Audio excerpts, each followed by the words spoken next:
En la industria de los videojuegos, el proceso que se atraviesa para un juego desde su concepción como una idea hasta que vemos la salida de un proyecto a la venta es sumamente extenuante. Hay todo un proceso de cambios, errores, reescrituras y filtros que pueden alterar la visión original que se tenía al principio por su creador o creadores, y esto a veces puede salir muy bien o muy mal dependiendo de muchísimos factores. Sin embargo, es normal que el desarrollo de un juego esté sujeto a varios cambios, pero es muy raro el caso donde los propios autores y o desarrolladores acaban deseando alterar su propia visión a favor de que el producto final sea bueno. Es raro cuando los creadores se sienten incómodos con su propia creación y deciden deshacerse de mucho de ella. Generalmente son las propias empresas productoras quienes exigen estos cambios para poder ser mucho más remuneradas económicamente, por lo que suele ser a lo mínimo curioso cuando el propio equipo detrás de un juego acaba llamando a su creación como grotesca, aterradora, demasiado violenta o enfermiza. Y aún así, esto es lo que ocurrió con el desarrollo de un juego llamado Distrust, la que llegó a ser la beta del popular y querido juego de Danganronpa Trigger Happy Havoc, una versión más hostil, más sangrienta y más realista, que a su vez se sentía menos placentera y menos encantadora de lo que terminamos viendo al final. Pero ¿qué pasó en el desarrollo para llegar a este punto? ¿Cuáles fueron los cambios realizados por el estudio? Y sobre todo, ¿cómo era originalmente Danganronpa? El día de hoy vamos a hablar acerca de Distrust, el juego que fue tan grotesco que perturbó a sus propios creadores.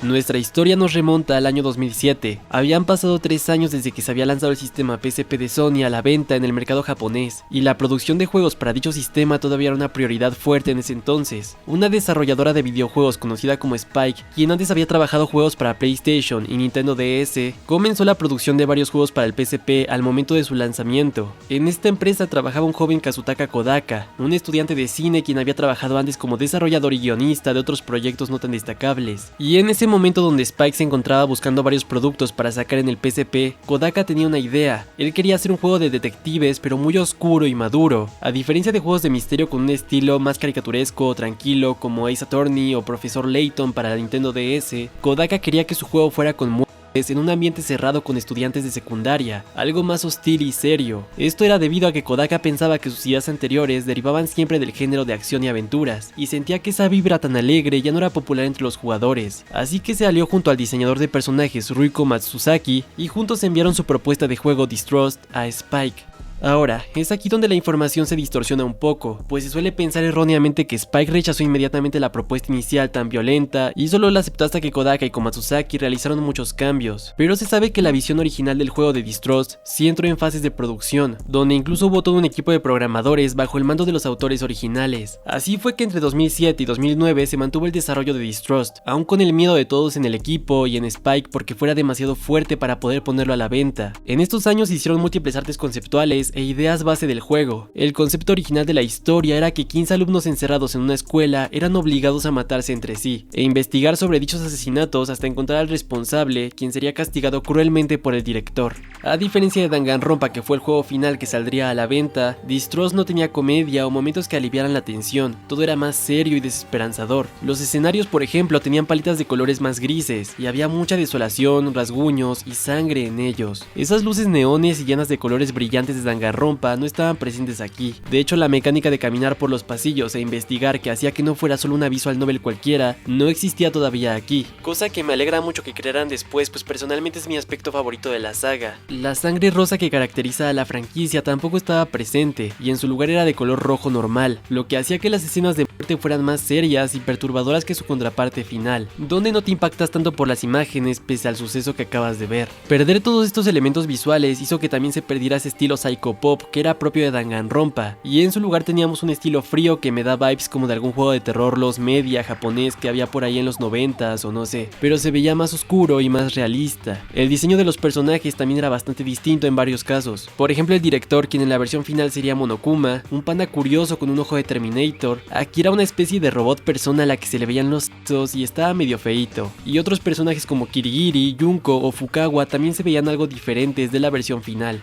En cuanto a la jugabilidad, había una mecánica extra que finalmente no salió en el resultado final, llamada Trust Distrust, o confianza y desconfianza. Y es que si has jugado Danganronpa sabrás que en medio de cada capítulo tienes la posibilidad de platicar y conocer a los demás estudiantes de la escuela Kibougamine. Sin embargo, el que los conozcas no tiene ningún tipo de repercusión en la historia. Es un elemento extra que no afecta al resultado final ni del juego ni de los juicios. Con esta mecánica de Trust Distrust sí importaba a qué estudiantes conocías más, pues ellos favorecían o entorpecían tus argumentos en los juicios, entre mejor o peor te llevaras con ellos. Esto significaba básicamente que en Distrust había varios finales dependiendo de tus decisiones en el juego, pues no habría un culpable predefinido para cada asesinato, sino que eso variaría dependiendo de tus decisiones en el gameplay, lo que se distanciaría mucho de Danganronpa, donde solo hay un final y no importa qué hagas, pues siempre el resultado final será el mismo en todos los juicios. Esta mecánica me parece bastante obvia por qué la eliminaron, pues habría costado demasiado desarrollar varias rutas posibles para cada decisión que tomas, y en el proceso que seguirán contándote una historia coherente o entretenida. Junto a esta mecánica también se eliminó otro detalle que alteraba mucho el juego, pues en Distrust tenías un plazo de 7 días para que todo ocurriera o si no perderías el juego, así como la opción de jugar como cualquiera de los 15 estudiantes que tú quisieras, lo que me hace pensar que con todas estas mecánicas descartadas, el creador quería hacer su propio Zelda Majora's Mask, con juegos de azar y oscuridad. También los castigos en Distrust podían llegar a ser más fuertes de ver, pues mientras que en Danganronpa los castigos son exagerados y caricaturescos en pro de que no te perturbe tanto lo que estás viendo, además de que hay varios cortes que censuran todo lo grotesco, en Distrust estos ocurrían con cosas como guillotinas, así que eran más explícitos debido a esto. Y finalmente en el apartado musical también hubo algunos cambios respecto a la versión final, donde había algunas canciones extras que fueron descartadas y otras que fueron alteradas para que no sonaran tan depresivas. Estas cosas ya de por sí eran problemáticas para que el juego saliera a la luz, pero la gota que colmaba el vaso era que los personajes fueran estudiantes de preparatoria, pues sus edades rondaban entre los 15 y 16 años de edad, y siendo ese el caso, era más criticable la visión artística de Distrust, porque eran niños. Así que entre que el equipo se sentía perturbado y asqueado por tanta cosa edgy y rara ocurriendo, que Spike estaba entre que sí y que no le daban libertad creativa al creador, y que el propio Kodaka no se sentía satisfecho porque pensaba que tanta violencia terminaba opacando la historia y el punto inicial del juego, provocó que todos terminaran cediendo y echándose para atrás con el proyecto, dejando Distrust como una beta cancelada, después de 2 años de trabajo. Pero, como ya llevaban un ratote haciendo esto, mucha inversión, y Kodaka como un capo quería continuar aunque fuera más tranqui todo, decidieron seguir con el desarrollo del juego aunque con muchos cambios y censura para que pudiera pasar el filtro de clasificación B. Descartaron un montón de cosas sangrientas y demás y se tomaron muchas monsters y cafés, y así, en noviembre de 2010 saldría Danganronpa Trigger Happy Havoc.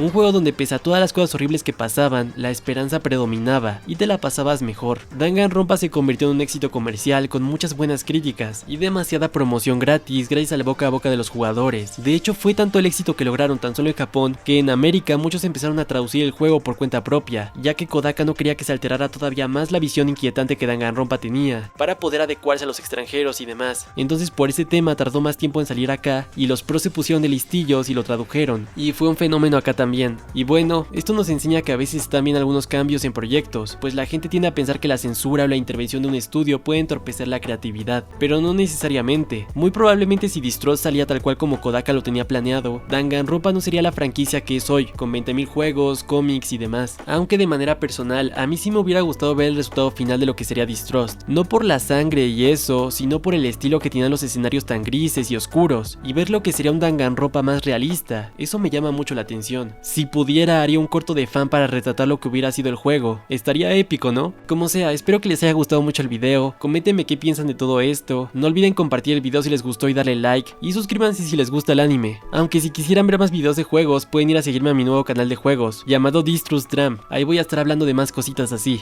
Muchas gracias por escuchar.